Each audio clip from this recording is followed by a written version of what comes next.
চলুন জেনে নেই মানসিকভাবে শক্তিশালী হওয়ার 7টি উপায়। নাম্বার 1, যা ঘটে গেছে তা নিয়ে একদমই চিন্তা করবেন না। নাম্বার 2, অন্যের কথায় কান দিবেন না। নাম্বার 3, যা নিয়ন্ত্রণে নেই তা নিয়ে ভাববেন না। নিজের শক্তি, নিজের বুদ্ধি শুধু সেই কাজেই ব্যয় করুন যা আপনি পরিবর্তন করতে পারবেন। নাম্বার 4, কখনো কারোর কাছে কিছু আশা করবেন না।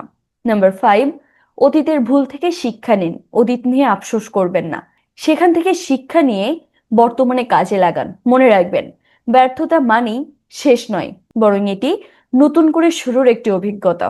নাম্বার 6, না বলতে শিখুন। অন্যকে খুশি করার জন্য নিজের উপর অতিরিক্ত চাপ নেবেন না। আপনার মানসিক প্রশান্তি নষ্ট করে এমন সব কিছুতেই না বলতে শিখুন। নাম্বার 7, ব্যর্থ হতে একদমই ভয় পাবেন না এবং অন্যের সাফল্যে কখনো হিংসা করবেন না, বরং তাদের পরিশ্রম থেকে অনুপ্রাণিত হন এবং নিজের লক্ষ্যে অবিচল থাকুন। আপনার প্রতিযোগিতা শুধুমাত্র আপনার নিজের সাথে। ধন্যবাদ সবাইকে।